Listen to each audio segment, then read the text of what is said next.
que você está sentindo que é o que a gente está falhando como sociedade hoje em dia? O que você acha que é o nosso maior erro hoje em dia? Cara, o erro de hoje em dia é o erro de sempre. É o erro de séculos atrás. É achar que existe uma classe que é dominante, uma classe que é melhor que a outra, que existe um ser humano de menor qualidade, de menor valor. E isso se reflete de várias formas. Se você acha isso na escola, você cria bullying. Se você acha isso na rua, no jogo de futebol, você sai na porrada. Se você acha isso na política, você mata pessoas. É simples assim. Loucura, né? Porque é verdade, né? As pessoas muitas vezes elas tomam decisões egoístas, elas ficam em posições de poder e elas, em vez de entender a posição de poder e como impacta as decisões delas, cagam, elas ficam só pensando em como o poder pode influenciar positivamente ela, exclusivamente. E é isso que aí acaba Esquece fudendo do cara tudo, que tá né? lá, que tá acreditando nesse cara, que tá Sim. depositando todas as fichas nele lá pra ele, porra, ter um amanhã mais maneiro. A gente sempre fez isso erradamente. No disco, eu falo disso, cara. Nessa música com a ADL, que inclusive a gente fez o vídeo, a única música que por enquanto eu fiz o videoclipe por conta da pandemia, não tá dando pra fazer videoclipe, né, e se expor e tal. Mas a gente conseguiu fazer o clipe dessa música com a ADL.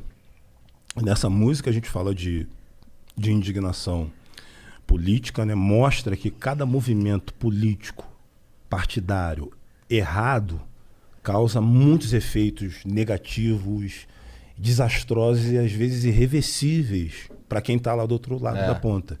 E a mudança disso tudo não está neles, cara. Está em nós. Então é o que eu chamo no disco o tempo inteiro, que eu tenho falado em algumas palestras, que eu tenho participado de forma online, incentivando as pessoas a serem a própria mudança. Porque, tipo, se você olhar para a política brasileira, você vai ver que são sempre o mesmo perfil. As mesmas cartas, né? Homem, branco e hétero. E rico, tá ligado? E que não vive essa realidade. E tem que ter a mesma diversidade que tem no Brasil inteiro, como país, como nação, precisa ter na representatividade política, tá ligado? Não tem mesmo. Não tem, mano. Com certeza. Porque as pessoas também aprenderam a não gostar de política, aprenderam que política é ruim e aprenderam que é o outro que vai nos representar, tá ligado? Como se a salvação estivesse na outra pessoa. Então a gente vem há anos, há séculos pedindo para que esse perfil de político entenda as nossas mazelas. E quem vai entender as nossas mazelas é só a gente mesmo, tá ligado? Só nós mesmos. Só nós mesmo, tá ligado? Só nós Por mesmo. isso que às vezes eu vejo assim uma senhora dentro da Cidade de Deus que tem R$300 no bolso, tá ligado? Aí ela tem ali o Mercado Rainha, tem o Presunic, tem mais não sei o quê.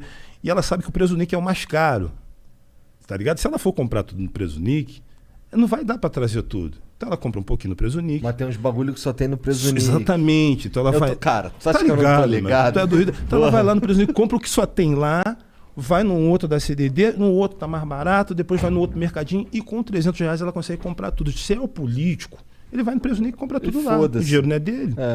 Agora, se ele for fazer uma reforma na casa dele, ele vai procurar o melhor preço, o melhor orçamento. Então, eu acho que a Dona Maria, que tem muito mais noção de gestão e de logística do que muitas outras pessoas. Cara. Verdade. Do que o cara minha mãe era mestre dessa porra. Minha mãe fazia assim, ó, vou nesse mercado aqui, tu vai naquele e teu irmão vai no outro. Aí a gente demorou. Realmente deixava na fila, às vezes? Sim. Ficava na fila e tal. Cara, chegou uma fase, eu devia estar, sei lá, tava com 13, 14 anos por aí, que era eu que ia no mercado, tá ligado? Ia lá, aí ela já falava assim, ó, não, vi aqui tal lugar, vi na TV aí que, pô, tal bagulho tá mais barato assim. Porque assim, não fazia compra do mês. Eu ia lá comprar os bagulho que tava faltando, tá ligado?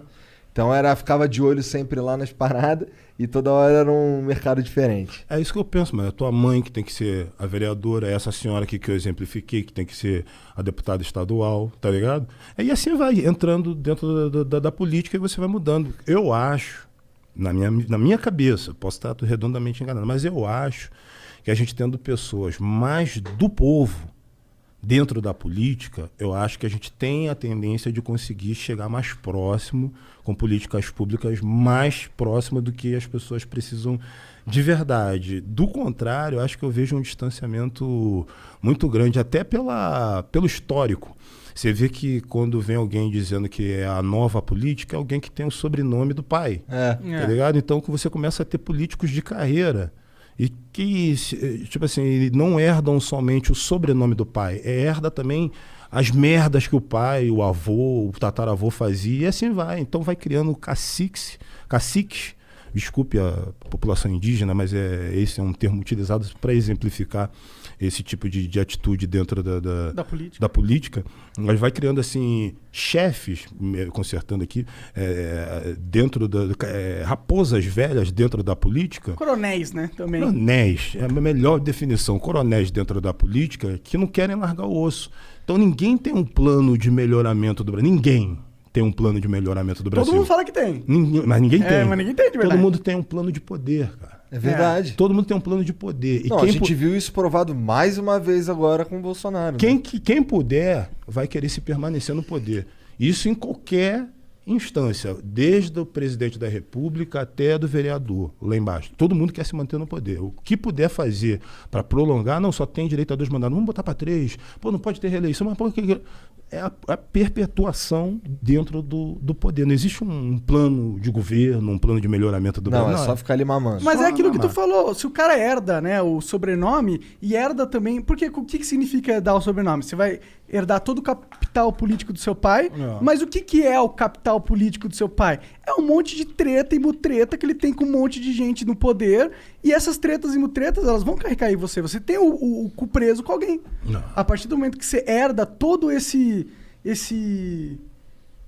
clout político de um cara que já está totalmente corrompido, não tem como você não estar corrompido também.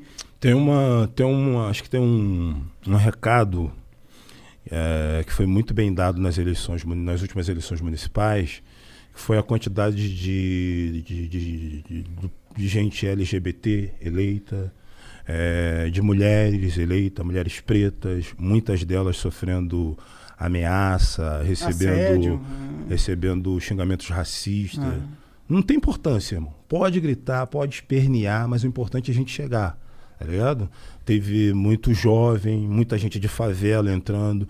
É o suficiente? Lógico que não. Mas é um começo. É um começo. Acho que é um recado. Tipo. Pelo menos é uma perspectiva otimista, né? Que tá indo pra um caminho melhor, né? Um caminho melhor. Pô, o Rio de Janeiro demitiu o prefeito. Ele não perdeu a eleição, ele foi demitido, o prefeito. E agora vai ser o prefeito e o governador. O governador. Né? O que não quer dizer que quem foi eleito é melhor. É só menos pior. Não existe político melhor. Para mim é tudo menos pior. Eu tenho saudade da época que as pessoas se reuniam para tentar cobrar dos políticos, sabe? Não para fazer torcida como se fosse um time de futebol. Isso aí é uma parada. Político tem que ser cobrado, irmão. Não tem que ser celebrado. Puto, mano. Tá ligado? Tem uma galera que é fã de político, mano. Não. Que vira massa de manobra máxima. Tem que ser político, tem que ser fã de artista, cara. Fã de jogador de futebol, sei lá, fã de outras pessoas, fã de sabe, personalidade. Um cara que fez um bagulho maneiro, né? O cara que político. Tá mamando ali político, você. Principalmente pelo tipo de política que a gente tem no Brasil, historicamente corrupta, historicamente comandada pelo Centrão. Quem manda no Brasil é o Centrão, não tem jeito, irmão. Sim. Quem quiser governar no Brasil tem que negociar com o Centrão. É a política do toma lá da cá. Por isso que o novo sempre nasce velho. Então, o histórico de política no Brasil, mano, é esse. Eu tenho na minha obra o histórico político desde quando eu comecei a me ligar nisso. Em 98, eu fiz a música A Voz do Excluído com Cidade Negra, que era no governo FHC. Uhum. No início do governo Lula, eu fiz Só Deus Pode Me Julgar. Isso tudo música de indignação social, falando de corrupção política. No governo Dilma, no início do governo da Dilma, eu fiz a música Causa e Efeito. No governo Temer, no início do governo Temer, eu fiz a música Brado Retumbante. No final do governo dele, eu fiz a música Ficha Suja. No início do governo atual, eu fiz a música Insalubre, e agora fiz esse disco que ainda é nesse governo. Então, todas essas músicas que eu estou te falando para vocês aqui, são músicas que são de indignação coletiva em relação à política, e a maioria delas são atemporais, porque não serve para uma época. O Brasil ele é tão repetitivo que infelizmente uma música de 2002, tu bota agora, a maioria dos versos são condizentes. E dá uma sensação que a gente não